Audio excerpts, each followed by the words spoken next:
Welcome to On the Chain. This is Jeff here with co-host Chip. What's up, everybody? What is going on, man? Today's another great day. Today, I want to talk to you, Chip. I want us to get into and dive into XRP, the actual utility of XRP.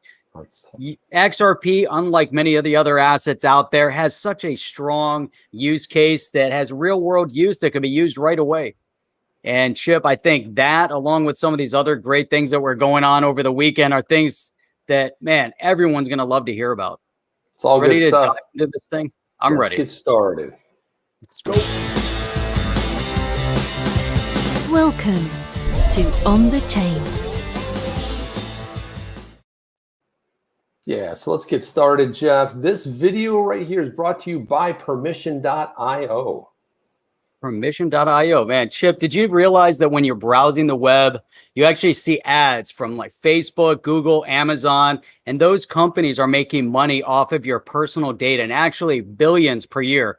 Permission.io will enable you to monetize your data and earn crypto from it. It's easy.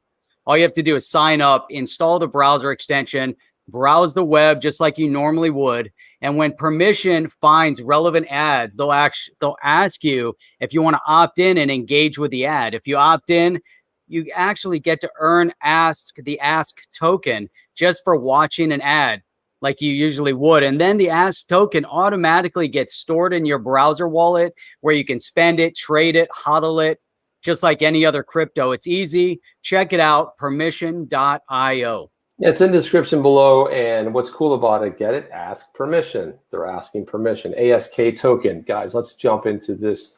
So much amazing news to talk about, Jeff. I mean, hope you had a great weekend. I had a nice one.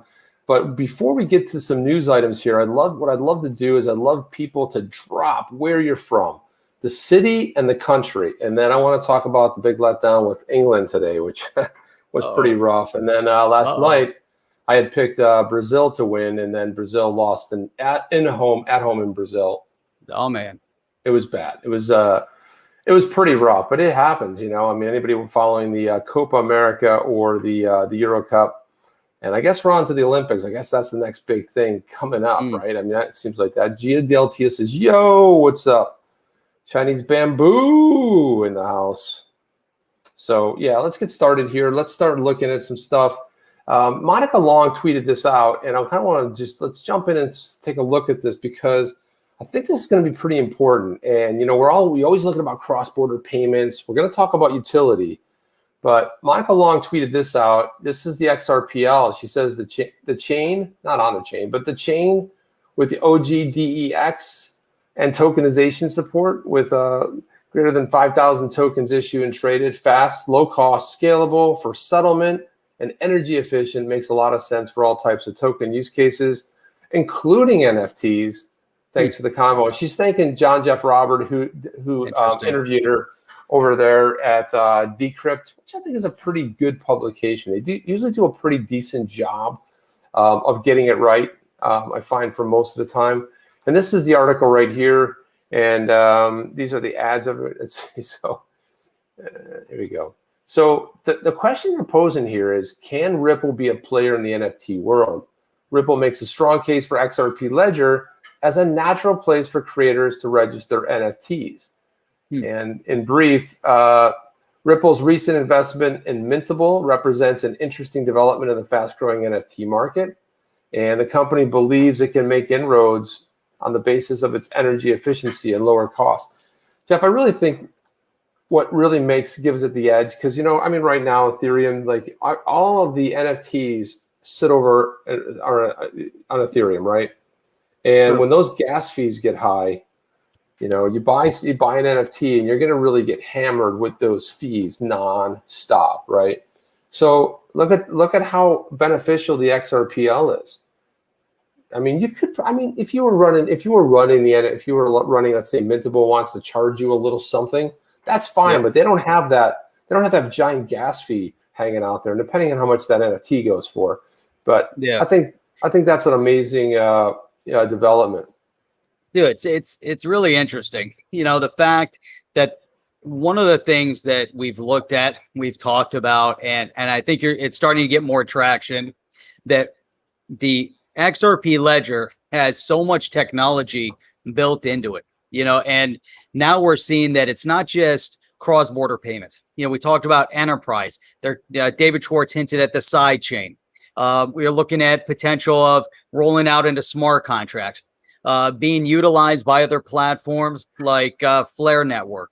But now even talking about the NFT, the tokenization, all these different instruments that can be really tied into and utilizing this XRP Ledger, which is so scalable. Chip, I think it's impressive. And we keep referring back to, how do you go through and look at projects?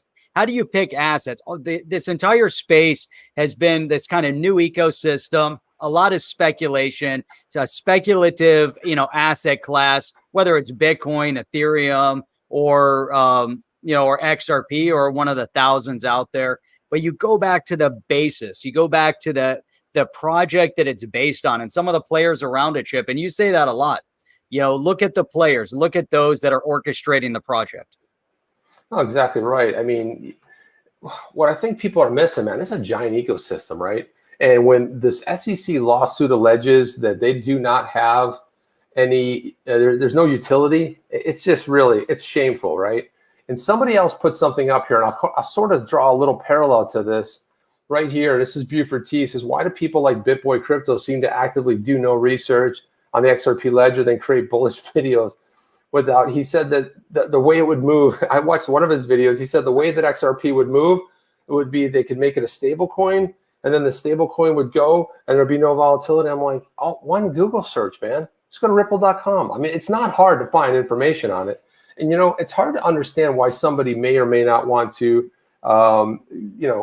break in here or not. It's just, you're never really going to know who is going to, I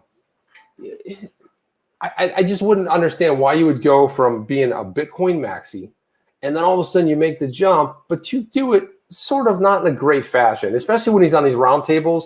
And he's like, I just think that, maybe it could be. And then I see him on London Real. And I'm like, dude, what? What is going on here? How does he end up on London Real? I'm still a little confused about that part. Yeah, it's a little bit puzzling. I mean, God, I really want him to get the data because he has a large base of influence, right? He can really but you got to talk intelligently about it. I mean, do a little bit of research on it. It's like if I came in and start just shilling some coin I know nothing about and just going, check out this coin, check out the coin, check out the coin, check out the coin. I know nothing about it. And I'm like making all kinds of assumptions and assertions, that completely aren't right. This is, look at Mr. Cugs in the house taunting me with the Italia. Yeah, Italia. I see that. In the house taunting. Yeah, it was a heartbreak. And you know what? When it comes down to penalty kicks, I don't care who loses. It's a horrible way to lose. And the person that missed the goal, missed the shot, try to do a little tomfoolery, a little razzle dazzle, and you screw it up. It's just a bad way to lose, man. No, look at this taunting, man. Smile if you like Italian, which is funny because that's my Italian. That's my heritage, Jeff. Part of my heritage. Yeah, my great grandfather came over on the SS. Minnow? No, not the Minnow. That was a 3-hour tour. This was a longer tour coming across in 1906. It was a what's it called? The Nord America, and it's a really horrible looking ship. It actually did 3 or 4 years later. It did crash, or they had to salvage it, or sunk or something. I don't know. Good thing is he wasn't on there. But going back to the NFT stuff, the key thing to talk about here, they talk about sales of tokens, tout a unique digital artifacts, 2.5 billion in the first half of 2021. They're still going strong as collectors snap up NFTs of art, sports highlights, and I'm starting to see some really intelligent NFTs show up, right? The beginning, everyone just throws everything out there. A couple good things, but mostly it's just like garbage, right? It says, while Ethereum is the go-to place to mint and store the NFTs, rivals, I call it rivals, Jeff, are trying to get on the action. There's a lot of rivals, tons of them. But look at this. At least one other. But look at this. The latest example being Ripple. Now, Ripple doesn't really, they don't really run the XRPL, right? It's decentralized. They don't have anything to do with it. Yeah, they launched the code or whatever, and yes, maybe they made an investment in Mintable, but they announced that they did a Series A in Mintable, site that offers simple tools for anyone who wants to make NFTs. And interview with Decrypt, Monica Long said, hey, this is something we're betting on. So, I think everybody thinks this is going to be big. What are your thoughts as far as NFT being successful? It's currently on Ethereum. What do you think it could do on the XRPL? Yeah, even though I was saying I was supportive of it before, I'm going to be contrary and take the opposite opinion. I'm kidding.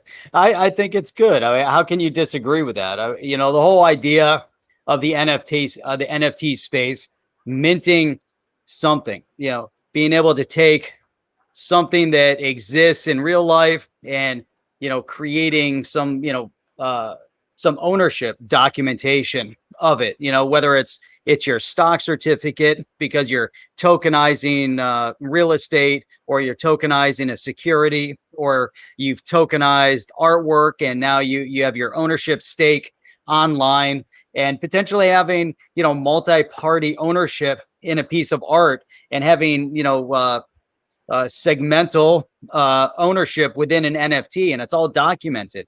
That, to me, it's pretty cool because it helps that authentication process. But why not use the XRP Ledger? I mean, the XRP Ledger has a lot of amazing tools built into it.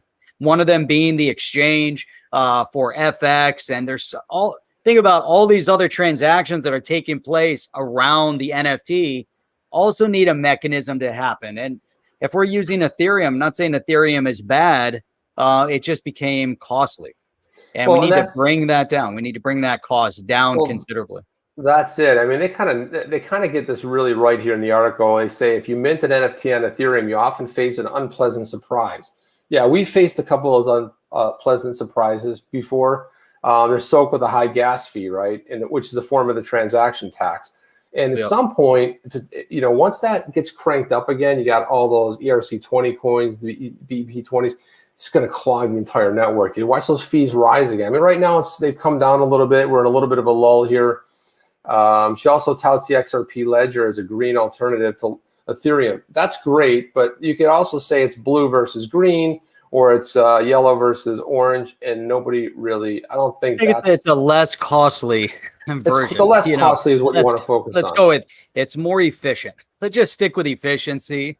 If you look at our thumbnail, I targeted some of the key points of the XRP. One of them is instant settlement. It's interesting. Chip, today I was sending, I had to open up another wallet. I was setting up my Zum wallet, and I had to move 20 XRP over there. And as soon as I finished, I get this ding. I'm like, holy cow, right? And I look over there. I'm like, look at that. The 20 XRP are there. I just finished. It was like seconds. And how cool is that? Where it's I've moved through some of these exchanges, and you're waiting and you're sweating and you're like, where's the money? Where's the asset? What's going on over here?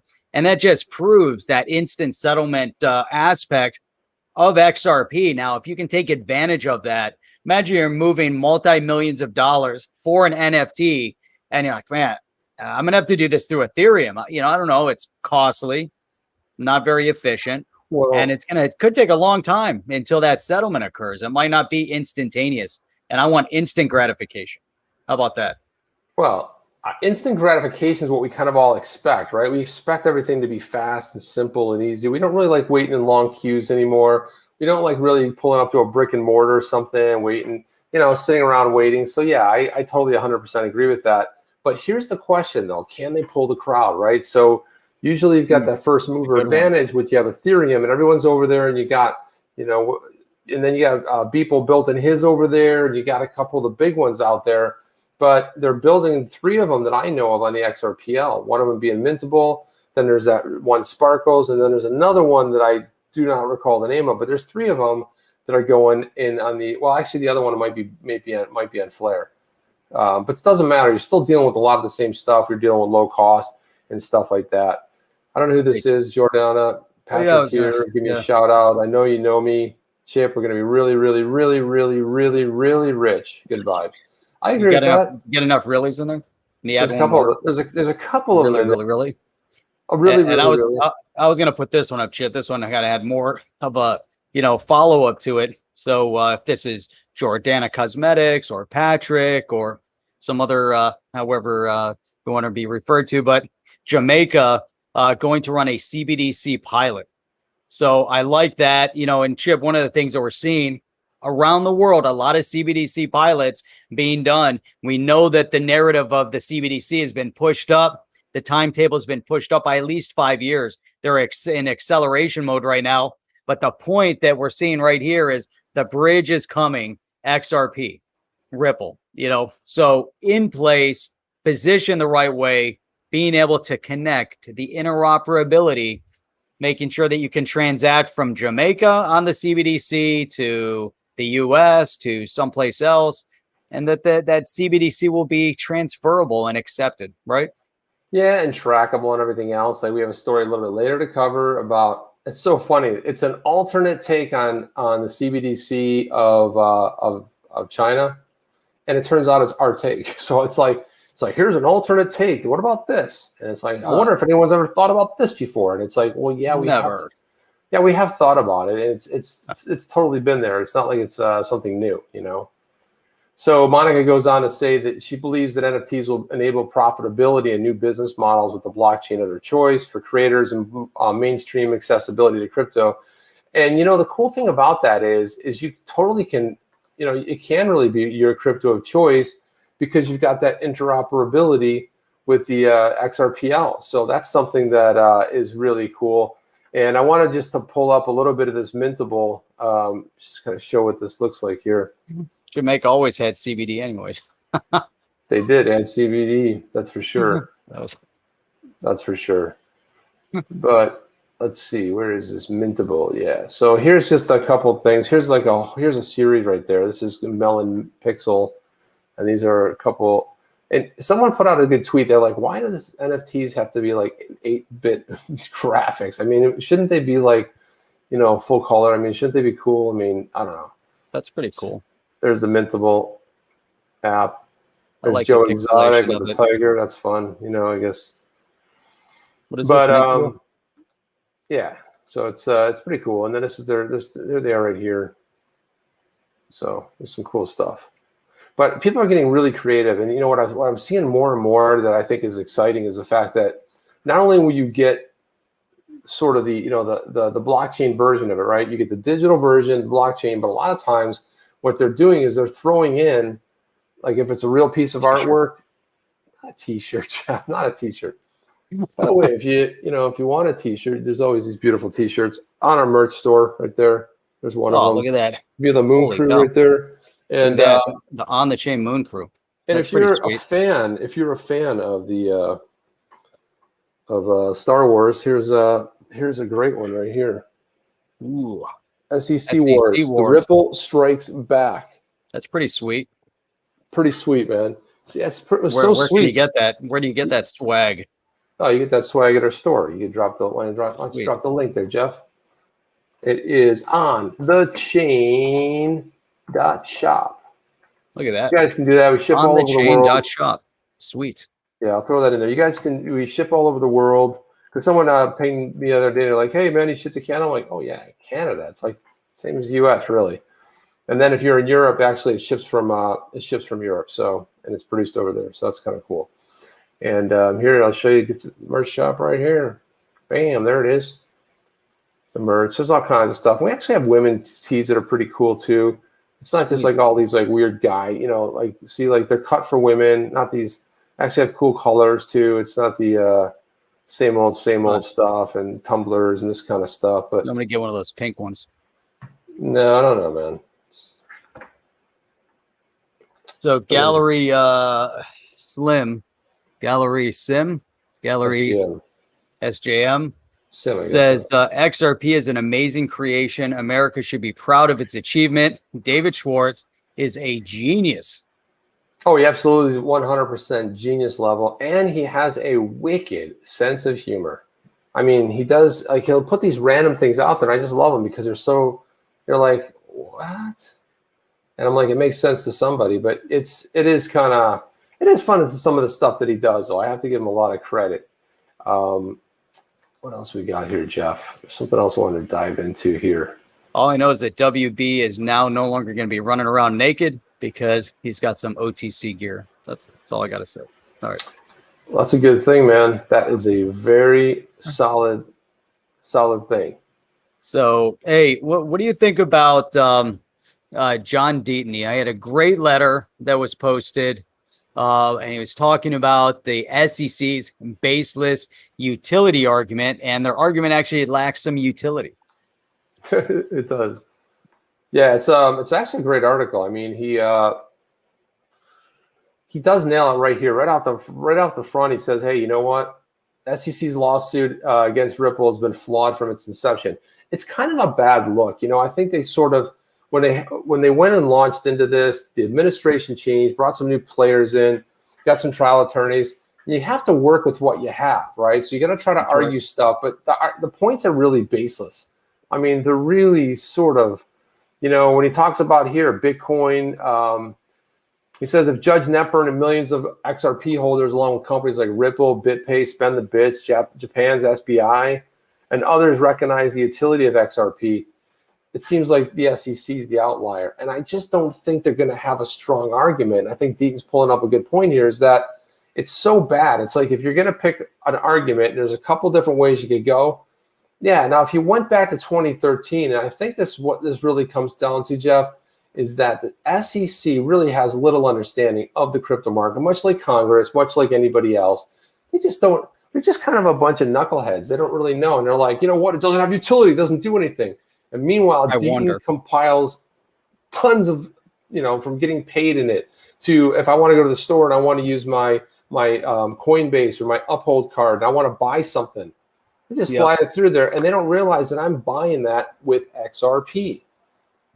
Yeah, it's kind of scary because you have this senior SEC trial counsel when he says we dispute whether that utility actually exists. And to your point, you know, I don't know where they come off with those types of statements, and it does get a little bit embarrassing because you don't have to make the statement as to whether or not there's actual utility.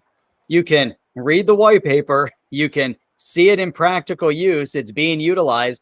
SBI is using ODL and they're utilizing XRP in process.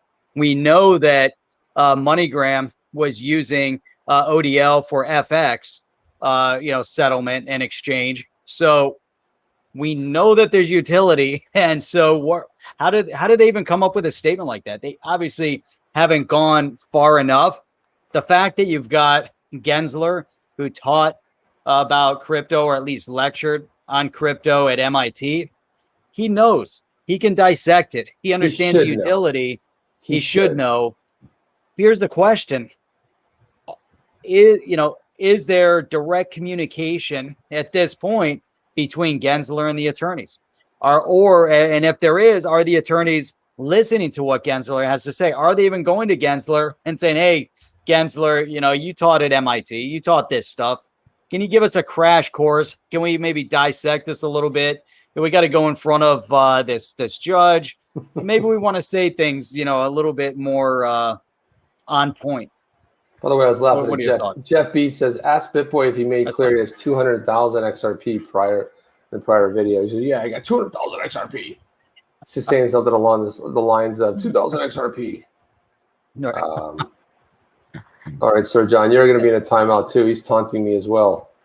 There you go. With the JV thing. Hang on. Oh no, I lost it there. So JV is saying Gensler believes that XRP is a non-compliant security. Remember that he did mention that in class 1, but the other part of that sentence was that he believes that it's something that Congress needs to decide. Then he kind of put it back in that court and say, hey, we'll see how it all unfolds. But he has a theory as to why he didn't think it was compliant. Maybe that's a purpose why he's staying silent. Maybe not. I don't know. I mean, it's an unknown variable here.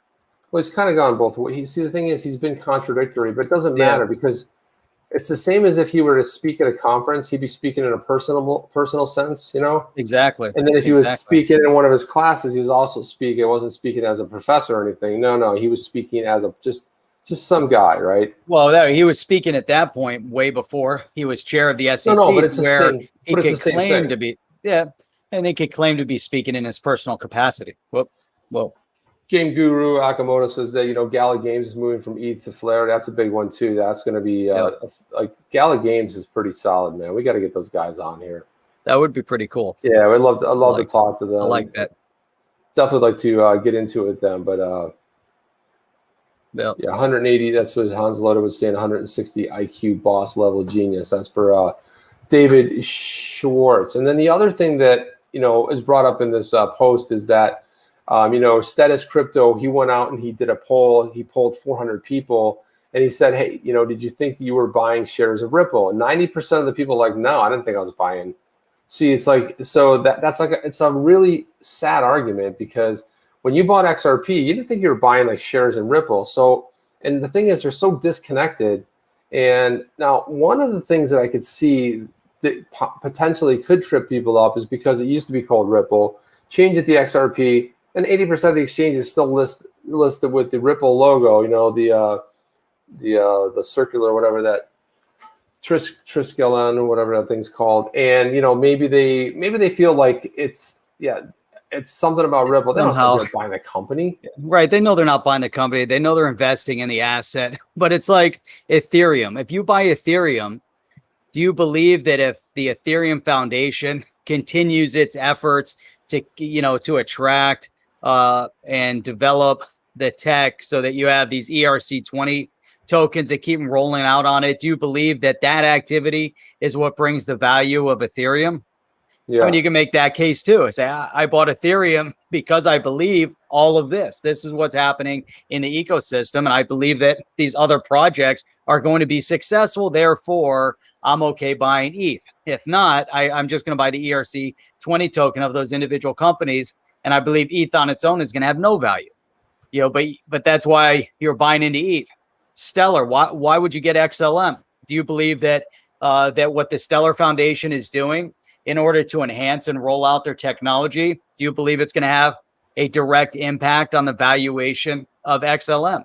I mean, you can have that argument. It could keep going and going, but people get involved in it because of the projects. Right now, Ripple is probably the biggest project utilizing the XRP Ledger. So people say, wow, if that project is successful, not only does it put, the XRP Ledger on the map, it puts XRP on the map, gets it to a certain point, other projects are coming and building. And I think that's kind of in a lot of people's minds, that as it starts taking off, there's going to be some more development and more acceptance in the space.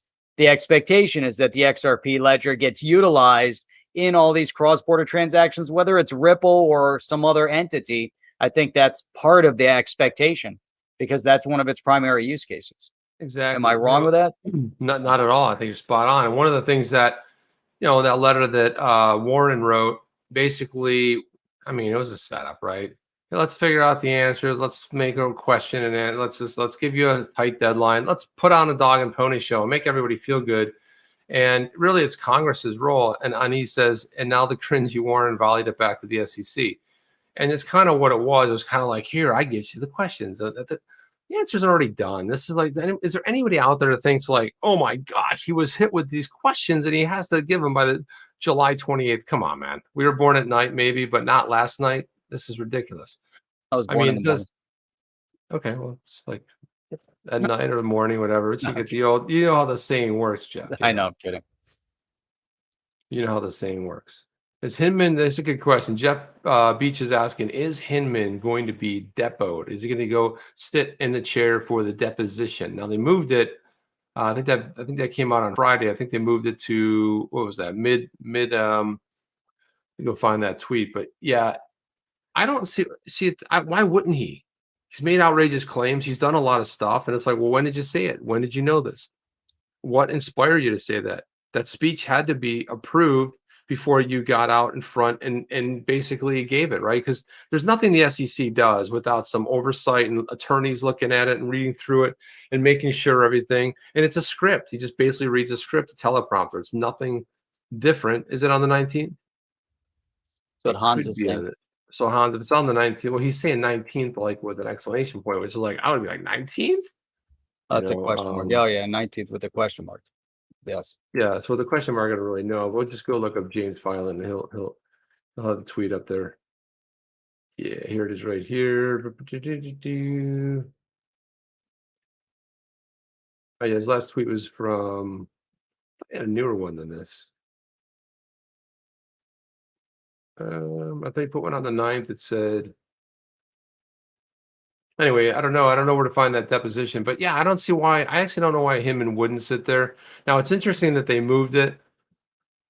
Probably want to spend a little bit more time, but when you're in a deposition, you're sitting in. If you've ever given a deposition before, which I have had that amazing pleasure. Usually sometimes it used to be like in a conference room. Sometimes it can be over the phone, but you're sitting there, they swear you in, they say anything you say is like, so you don't want to trip up, say the wrong thing. So it's a little bit stressful. A lot of times it just comes down to your memory, right? You're like, I don't know, man. What'd you have for breakfast on July, 1st? I don't remember. Now maybe July 4th, because it was a holiday here in the States, I might remember, but you don't know. You don't remember. Nobody remembers. So and sometimes our memories of the way things went down, they change over time. That's It's true. like there was something recent, like recent history with my family that I had it in my head that this is what happened. And my brother's like, no, this happened. And then I was like, no, oh yeah, you're right. But over time, you sort of like it's just a human character flaw we have. Sometimes it takes on another life as time goes on. We have a different recollection of it.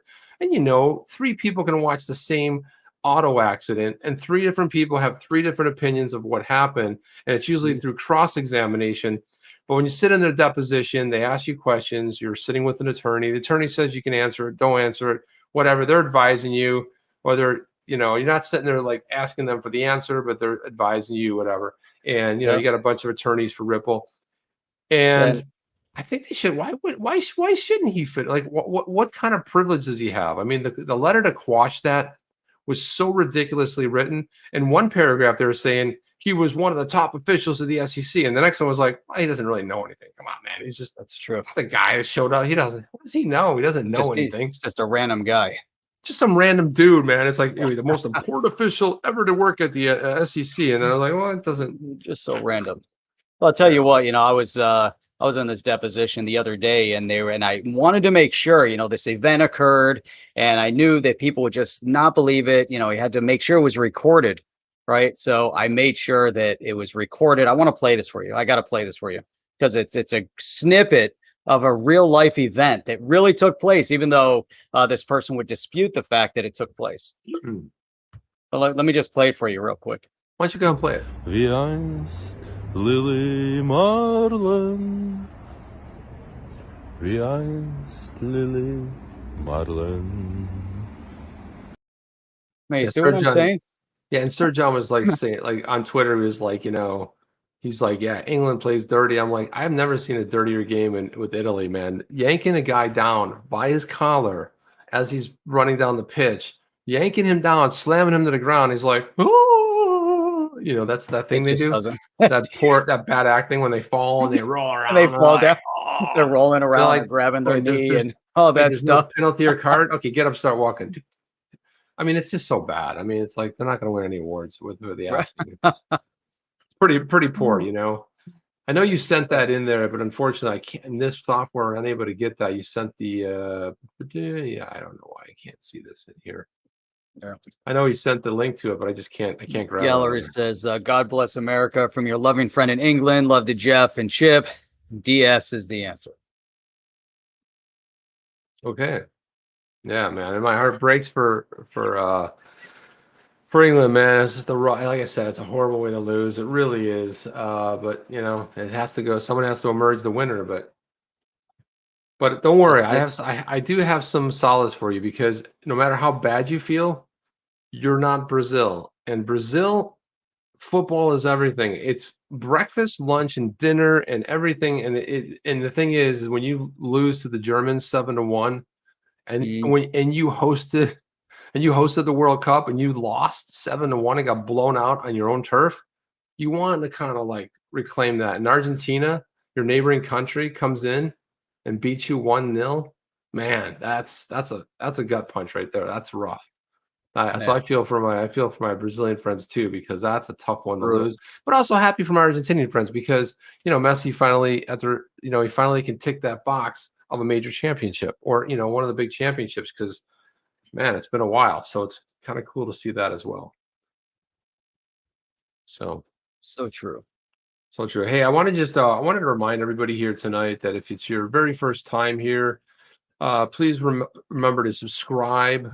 Click that subscribe button, click the notification bell, and you'll be notified anytime we actually pop up a new video. So you like, subscribe, click the bell, and then boom, there you are. And that way you kind of get notified, because otherwise, and you may not even get notified. I mean, it happens or it doesn't happen. So I like it. I like that graphic. It's awesome. It's easy. yeah, I had fun. I had fun doing graphics this week, and it was a lot of fun. Sweet. So hey, check this out. So we talk about El Salvador. We talked about Argentina a little bit with the Bitcoin. And so now the Republic of Paraguay, right? Yeah. Could they be next? Could they be next to going all in on the Bitcoin? Are they going to make Bitcoin legal tender in the Republic of Paraguay? Is that possible? Is that a possibility? Is that even remotely possible? Why Man, not? I think it's getting pretty close. I think what we're seeing is a trend. We're seeing this trend on a global scale. We're seeing it in certain countries that are realizing if you want to stabilize your environment and give people an opportunity to not just join the global economy, but to stabilize your regional earnings at a global scale. And they're seeing Bitcoin, and I believe Bitcoin is the first that they think about as the strongest voice on globally, identified as a store of value. It could be also referenced as other assets at some point. But Joe, I think we're starting to see a trend. I think it's a positive trend. Your thoughts? Well, it only takes one, right? It's always like, who's going to be the first one to do it? And I'm already starting to see some hate articles, right? So when they just did a poll down there in El Salvador, and they polled, and they said, like, it was like some preposterous number, like 90% of the people there, they just don't think Bitcoin's the answer. They just don't think that's going to work. It's like, and I'm like, so you got to find who like sponsored that article. Where's it from? This is brought to you by the banking industry. It's like, they're already starting to write these type of articles, and they're kind of sad. Now, if they would have done that beach town where they've had Bitcoin for a couple of years now, and they've had the only place in town is a Bitcoin ATM. So yeah, but they didn't. I probably went to some rural area and said, "Hey, do you know anything about Bitcoin?" No. And then they slant their poll. But this is how they start writing these articles, sort of create somewhat of a narrative. See, it's never going to work. Bitcoin can't do this. And when you hear Bitcoin, it's not just Bitcoin. It's crypto. If you hear Bitcoin, hear cryptocurrency, because Bitcoin is the brand name. And yes, Bitcoin starts it off, but it opens the door to everything else. Like, people come in for Bitcoin and they stay for the XRP. You know what I mean? Take off their shoes, buy some XRP, XLM, whatever it may be, and they stay hodl. They hodl strong. That's right. They come in for the 4K TV and they leave with the cheaper model. There you go. Because it's less expensive. They're less expensive. So Hans was saying all foreign income is tax-free in Paraguay, packing his bags. On the way out the door. Everyone go to Paraguay. So you got crypto buttheads that I just panic sold all my dollars for XRP. There you go. Oh, that's kind of a heavier butthead. He's kind of like put on some weight in the after years of not doing the cartoon anymore. My gosh, he was sort of looking a little on the heavy side there. Yeah, this what is Jimmy saying here? Rumor has it basically this XRP case should be over by July 28th. The powers that be are pressuring Warren to make it go away. You think that's the case? Do you think that was that whole inside job? Here's the question. Do you think that this is pressure to kind of give the SEC an easier way out of a case that they're losing? No. Why would you? It's like people, I mean, Jeff, it makes absolutely no sense. Like, well, that's it. They're going to settle. Listen, man, selling does nothing. And then somebody on Twitter, Lionel, said this one time. He goes, well, Kick got clarity. No, they didn't. They had an ICO. They paid a fine, and then they released their coin. What clarity do they have? Do they know if it's going to be a security? Will they be hunted down in 3 years and say it was a security? So the people thinking there's some sort of clarity that's going to come out of this, they're absolutely crazy. This case right here, I'm excited about it. Jeff, you and I tore through this when it first came back in December 2020. We ripped into it. You're laughing at somebody's comment. I can Yeah. see it. Yeah. Never read the comments when I'm talking because you like distract Sorry, me. Because, I was going up. but I Yeah, was go like ahead. laughing when you were doing it. That people make you laugh. Yeah, it's like, yeah, right there. There you go. Ani says it right there. Like Kleenex, the common name for tissue. There you go. That's exactly right. Now you start. I don't even know what I was talking about. You started with a big grin in and all that stuff, and I don't know. I don't know what you're talking about anymore. I mean, I just Yeah, go do ahead. not know. Sorry. What were you saying? I don't know. We're talking about Back to your something. point. Yeah, what I was saying is that I just don't see I don't see it ending anytime soon. And if it does, great. But what's the point of it ending? Oh, it's going to end. And how and what? We're going to fine you for what? You haven't proven that it's a security. So what's the settlement? They didn't settle last year. They didn't settle the year before. Why? Because they didn't have any clarity. And the SEC, quite honestly, cannot. What are they going to enforce, Jeff? They're like struggling. Like they have a big setup with Warren and Gensler, and they're in collusion to do what? To affect the on and off ramps. They want to crush the exchanges so you can't buy and you can't remove it, right? That's what they really want. They want to control that. What do you think the desired outcome would be if they, let's say they're able to create a little adjustment so they can control the on-off ramps with those exchanges? What do you think they gain by that? Well, they control like everything else. Why do you think they call it the CBDC? It's the centralized. It's centralization. It's controls. Central planning doesn't work, and everyone thinks like, it didn't work for you, but I got a better idea. But yeah, well, you're different. We're younger and fresher and smarter. We can do it our way, and it fails miserably. Anytime they try to do some sort of central planning, it turns out to be just horrible, Jeff. Yeah, man, it's kind of crazy. You look at the past of this individual over there, and what kind of game are they really playing? Yeah, I think it could be a little. It's definitely a little disruptive. It's put it that way. But I tend to agree. I don't think that there's going to be a settlement. I think even if the SEC tries to push for a settlement, if there is a settlement, then all of what we're talking about has to be part of the settlement. There has to be specific outcome.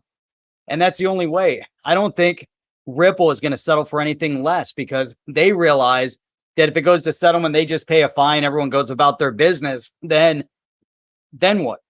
It doesn't solve anything. It doesn't provide the right clarity, like you brought up with Kick.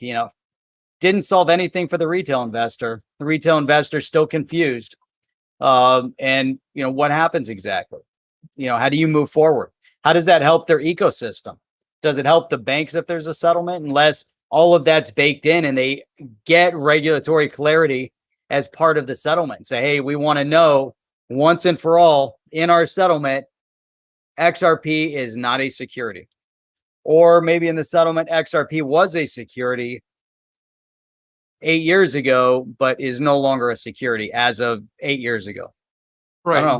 And John Dean brought that same point up, Jeff. He said, well, in the beginning, he's like, they could have just came out and said, we don't believe today's XRP to be a security. However, we do believe that in 2013, XRP was sold as an unregistered security. But no, they don't give any clarity. But I don't think they have any clarity themselves. I mean, the way that they're arguing this case is like, it looks like amateur hour. I mean, Tenero did a great job with the Kick case, but that was a simple ICO. It's like open and shut. It was like simple. Did you guys do an ICO? Yes. Did you register it? No. It's pretty obvious what's going to happen. You can jibber jabber all day long, and guess what? At the end of the day, you had an ICO that you didn't register. You didn't go to the SEC and say, "Hey, we have this initial coin offering. We wanted it." It's a pretty simple case. So then you take that lead to that attorney, put him on this case, and this is a little bit bigger. It pretty much decides all of crypto, what's going to happen. So to me, it's like there's a lot of missteps, Jeff. Just a tremendous amount of just. I think it's actually great because what I feel is going to happen here is that they're just going to continue to steamroll, right? I mean, Ripple hired some great attorneys, and the SEC has an unlimited budget. But again, you got to get somebody who's going to. Remember the other trial attorney that bailed Friday afternoon? He's like 5 o'clock. He was like, "I'm out of here, back to the private sector, man. I want anything to do with this." And he bails and he goes off and does his own thing. Yep, that's true. Hans brings up, why is Jed McCaleb not being sued too? Says that's a solid point. And you brought that up multiple times. Doesn't make sense. If they really cared about it, they would look at the full ecosystem. They wouldn't just single out one. They would draw other potentially, unless they're planning a side case. But why wouldn't they reference it? It's definitely referenceable back in that period of time. Why not bring that up? Who knows? Well, the other thing too is you don't know if the SEC's been talking to him. You don't know if the SEC, but again, was he? You want to go back to the original founders? He's dumping it like crazy, and it's like, we're cool. And there was that's a good point you bring up, Jeff. Like in January, there was a period of time where he stopped dumping it. So I don't know. Did he reach out to the SEC? Did he say, "Hey, man, I'm gonna do my thing"? I mean, I quite honestly, I don't know. I don't know where what he was actually doing. We don't know. We don't, and it's the weirdest thing ever. Yeah. Good point. Solid. I wanted to put this. Jeff Beach said, "You guys are right. Ripple needs to go for the jugular." Absolutely, man. Listen, you got him on the mat, you take him down. Like in that UFC fight the other night when, you take the wrong step backwards and your leg snaps. And it's like, oh, the fight's over. You lost. That's just how it works, Conor McGregor, done, out. Here we go. Check this out. So again, Jeff, something like this, every once in a while, some things surprise me. And I want to see if you're surprised by this or not. I want to see if you're surprised by it. Shocked. I'm going to read it first because I don't want to show you what the answer is. So Moon Mission at Crypto Invest 33 replies to Joel Katz, who is David Schwartz, and says, "Hey, what do you think of Flare? FLR. What do you think of it? Will you be hodling or dumping your airdrops?" Right? So you had to just guess. What do you think that Mr. Schwartz would say about Flare? Because he's probably got a pretty sizable amount of XRP hanging out there, right? From past experience with Ethereum. Yeah. Okay, lay it on us, Jeff. Well, you might want to bring people up to speed on that if they forgot. I mean, the family pretty much knows. No, I was just saying because one of the things that that David Schwartz had done was he sold whatever amount of Ethereum that he had, which amounted to, at that point, he sold about, I don't remember how many years ago it was or how many he sold, he might have said, but he bought solar panels. And I think he sold about like $70,000 worth of ETH at whatever the valuation was at that time, and bought solar panels. So I don't know. Forward, it was millions of dollars. Right. Fast forward. Yeah. The amount that he sold was worth millions, tens of millions. So it was one of the things that he had brought up. So I was just indicating that. But his response with Flare, I believe that he's going to hold some and he's going to sell some. All right. That's a good one. Let's play along right here. So here's what he says. "I will mostly hold the initial airdrop, and then I'll sell the subsequent trickles." Bam, Jeff, you nailed that one right spot on. Oh, look at that. Yeah, there you totally go. Nailed it. Yep. And I'm trying to vibe with DS. Trying to vibe with him. Yeah, so it sounds like you're really good at predicting things in there every time I throw something at you. So yeah, he'll hold on to the initial, which is like 15%, right? He'll probably sell this up. But I'm thinking to myself, and Jeff, correct me if I'm wrong. If I'm thinking straight and I have got the Spark token and I can use that to delegate a vote to signal providers, or I can use it in collateral on the Flare network, or I can use it inside of there's Flare and there's Flare network, right? If there's multiple places to take that and earn from it, why would I sell it? I'm not 100% understanding that logic. It seems a little, now I guess for a fast buck, but wouldn't you rather use that like something that you received and then earn from it? I don't know. Where am I going wrong here? Yeah, well, I guess it also depends on how many he has, based on everything else. So maybe he's getting some sizable numbers that's a sizable financial gain for him, even at that 3%, so maybe that's good for him. He's like looking at that. Who knows what the valuation will be, but whatever it is, he must have done some calculation and then said, hey, that's a pretty nice gain.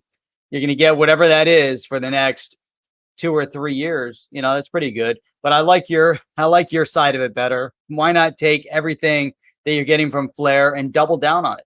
Why not leverage the asset in the ecosystem that they're developing? I think that's a solid point. Yeah, but and who knows? Who knows if his 15% is who knows how much that could potentially be? And It's you're probably a like, nice number. it could be a large number. It could be in the millions. Who knows, And right? therefore, selling off the 3%, he's like, I Like, got that 15 is nice. And he's holding it. He said he wasn't selling it. So he's holding it. I like, it could be good. Good strategy. yeah, and at that point, nobody really even, I don't think that people really care too much. I don't know. It's hard to say 100% for sure, but I don't think people really pay too much mind. Yep. Another thing that kind of came up with David Schwartz here, and this is another one where he shows his genius here. So the Bitcoin Association said the Bitcoin Association has been made aware of a recent illegal block reorganization attack against the Bitcoin SV network by a malicious actor. We have zero tolerance for any illegal activity and are actively pursuing legal action. Full statement below. Wow, that's big. Right, man? I mean, come on, right? This is another one of the flaws. David Schwartz says proof of work provides mediocre security, mediocre decentralization, and high monetary and environmental costs. Again, says everything with a In one few sentence. words, and he No. nails it. It is. I mean, proof of work is mediocre security. It really is. It's sad, but it's true. But It got the environmental cost part of it, and I'm on board. well, the high monetary cost, I think everyone is. It's like, hey, you want to pay a lot over on there? No. Do you want to pay less? Like, no one volunteers to pay more. This is like a fallacy. The government always pulls out a poll and says, right before they're going to raise your taxes, they're like, people are really cool with raising their taxes. Everyone's okay with it because it'll do so much more. No, they're not. It's like no one says, like, no one, if you want to pay more, tick that box on on your tax forms that says you want to contribute to the U.S. Government. That's fine. I don't have a It problem with always that. seems like, man, Schwartz is always a few steps ahead in the way he processes his information, and on something like that, I mean, he's spot on. You look at, some of these issues that have been going on. And one of the things I think that XRP and the Ledger, where they did a really good job in making sure they kind of protect the asset, is having the arrangement with the wallet where you're putting, in order to open up a new wallet, you're putting 20 XRP aside, and it locks up 20 XRP. Stops, malicious opening of lots of wallets in order to cheat people. Yeah, and talk in that same vein, there's another tweet. So this one, so Rob Licker sent me this, which I thought was pretty cool, and he was like, whoa, whoa, whoa, whoa, whoa, whoa. So you got announcing the request for a reorg contract. This contract creates a mechanism that allows users to pay miners to reorg in the Ethereum blockchain. So now we had an attack on Bitcoin. Now we're talking about Ethereum. Let's dive in to see how we can codify chain reorgs. So somebody's openly talking, and this, thank you, Rob, for that. That was really cool. He goes, somebody's openly talking that the contract was inspired by a tweet by Edgar Araut. Are there many ways you can perform payments to miners for reorgs? They're basically talking about rolling back blockchain. This is crazy stuff. Like, we're starting to go crazy road. And again, this kind of tomfoolery stuff doesn't happen with XRP. It's not possible. And they're talking about it's block N, reorg to block N -3 with the promised payment of ETH that you get at block N2. And then using the example of 40 million Binance hack, what if Binance wanted to pay out the bounty miners for reorging the chain to exclude the hackers tax? This is a dangerous road. They could pay a lower amount than the hack. For example, they could pay 10 million. And it turns out this is all possible with what Celerity has to offer. First, Binance will ask the transaction to be mined at a specific block on the past, then they attach the reward amount for doing so in the form of ETH. This is next, the miner performs the time bandit. They go back in time to mine a block from the past. This time they include the reorg tax transaction, which then sets them as a claimant for the reward. Jeff, what do you think about this? Talking about basically reversing payments or reversing whatever happened on the blockchain. I think It's it's a sad, slippery right? slope. Yeah, it's a slippery slope. It really is. It could be I don't know, Well, look how kind they of tried to. like not what it was meant to be. Well, exactly, but look how they tried to deal with the transaction. The old state, and this is how they did reason it. It was n plus 1 equals the request. The new one is block n equals the request, comma, reorganization. Man, this kind of stuff. I mean, and she's talking about this like it's no big deal. It's possible because the signed payload for request is agnostic. In the hack scenario, it's possible for the miner to include the attacker's transaction. We need a way to incentivize miners to behave. No. No, no, no, no, no, no, no. True decentralization doesn't teach anyone how to behave because it's decentralized. If you got to teach someone how to behave, you're not decentralized. Yeah, I think that, I mean, there's so many, variables to all of this because we don't live in anarchy. There's rules at play. There's rules of business. There's rules of government. We all kind of agree within society that there's certain norms that we all have to abide by. Hacking, stealing, cheating are outside of the norm. If you decide you're going to hack, cheat, steal, whatever, then the mechanism is also then to be able to track down those people that are involved in these different things. And there's all sorts of mechanisms at play that will take down certain individuals. Some of it, there's companies that are dedicated to tracking these transactions.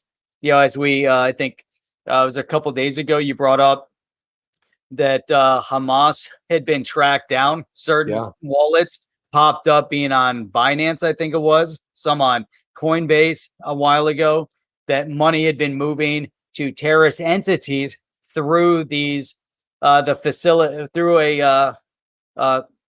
through a transaction on these wallets, or on these exchanges.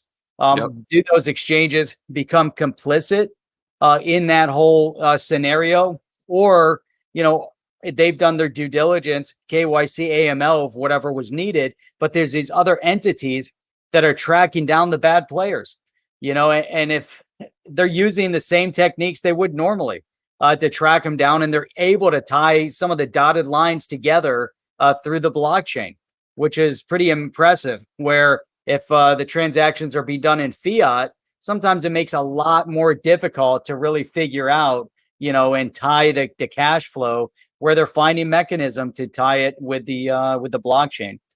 So hackers, terrorists, whatever, bad actors, they're going to find ways to find them, and Oh, no right doubt. now they don't find them. Look at all these guys calling from who knows where. You get these calls every single day. Your social security number was stolen. Call us right away or you're going to face arrest. Right. And then you call them up and they want gift cards. How are you going to track that down? Yeah, Jeff, you know how I can get an extended warranty on my car? I only get called like once or twice every day. As a matter of fact, I do. So look at this, Jeff. Jungle Link, Poppin' Bottles is in here. And I wanted to show this one tweet just as we, kind of wrap up here. But every once in a while, Binance puts out something that makes you think a little bit. I think the idea here is really sound. It says investing on price alone is like seeing the tip of an iceberg and assuming that that's all there is. And it kind of ties into our whole conversation today about utility, XRP, the XRPL, and why we're just at the beginning stages. It says understanding crypto market cap can make you more aware of the full environment. And that's not the whole thing either, but they put out this graphic. Here's the tip of the iceberg, right? There's the price. You're like, no big deal. But as you start going below, you start seeing the circulating supply, the tokenomics, total supply, and of course, one of the things that I didn't like about the graphic is they're kind of like they're oversimplifying this.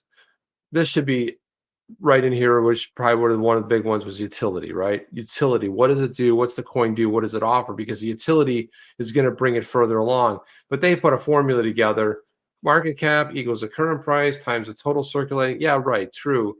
But if it doesn't have that utility going for it, but I think the main part of it is, which I liked about this, is the whole idea of the price of crypto. Just looking at that on its, because some people go like, whoa, XRP is like, it hasn't done anything. It's been around for 8 years. It hasn't done anything. Yeah, okay, but it has. Well, what's it do? What's going on in the background? Are you guys paying attention? That's right. Hey, so Chip, I want to bring this up. I think Jungle brings up a solid point. It's talking about, to your question, you know, is it reversible? It's a slippery slope. And Jungle says, you know, where does it stop? Who decided this norm? And if you can reverse transactions, then it's as useless as fiat. Absolutely, 100% well said. Yeah. Yeah, Well it's said. useless. And it's like, but what I'm confused about is like, you know, I remember in that Binance hack, they talked about reversing it. Even Binance publicly talked about they could reverse it. But then the fact that you can even like, the fact that we're even entertaining stuff on and talking about on crypto Twitter, that's a complete, that's completely bizarre to me, man. It doesn't make much sense. But just before we get out of here, I just want to remember everybody, we can follow us on Twitter. We're at On The Chain. It has underscores, but at On The Chain. Go ahead and follow us up on Twitter. And also, too, if you're new here, please subscribe, hit that notification bell, and that way you'll notify anytime we have something to launch and talk about. And Chip, did you yeah. know that we stream 6 days a week? I thought we did that, something like that. Yeah, of course we do. And this is like our not. This always kicks off the week. Sunday night, get everything rolling. Sunday, Only one day, Sunday.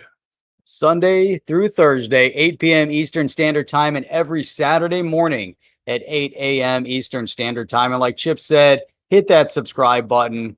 You'll be happy you did, and so will we. Yeah, I'll be happy because that's how because it's that then Google says that the YouTube algorithm says, hey, I might want to share this to other people who watch this stuff and see this content, and you know, blah, blah, blah, blah. And also to yeah, I want to say thank you for everybody coming in here as well. And Connie Stewart says Jungle knows. She's right about that. Jungle does know. Right. You know Jungle who doesn't know? Willy Wonka. He doesn't know anything. He's always shilling coins and he's hammering people for shilling coins. He told me I was shilling coins. You're always shilling other coins. I'm like, what do you ever see me shilling coins? Talk about we're you know, we're digital asset Maximus. You know who knows? Jungle knows. You know who doesn't? Wonka. Yeah. Who let the bulls out? You guys are legends. Man, our viewers, our subscribers, the smartest people in the YouTube ecosystem. That's what we say. Yeah, without a doubt, Jeff. I mean, super 100%. smart, 100%. So, yeah, you know something we haven't talked about in a while. What's that? The usual, sir. Please. Please. Yeah, you know, we just can't get enough of that clip. It's just fantastic. But we look forward to another week. It's going to be action-packed. It's going to be stories coming out. It's going to be fun. We got to crush. There's going to be exciting stuff. There's going to be questionable stuff. And there probably might be another country we might hear about. I don't know. It's just speculation. The next week or so, they may be adopting Bitcoin as a currency. We'll have to wait and see because potentially could happen. It won't be the U.S. And it will not be the U.S. No. All right. That's all we got, guys. We will see you on the next one. Have a good one. Next one. Take We're care. out. Are you down with OTC? Please like, subscribe, and click the bell to be notified when the next video drops.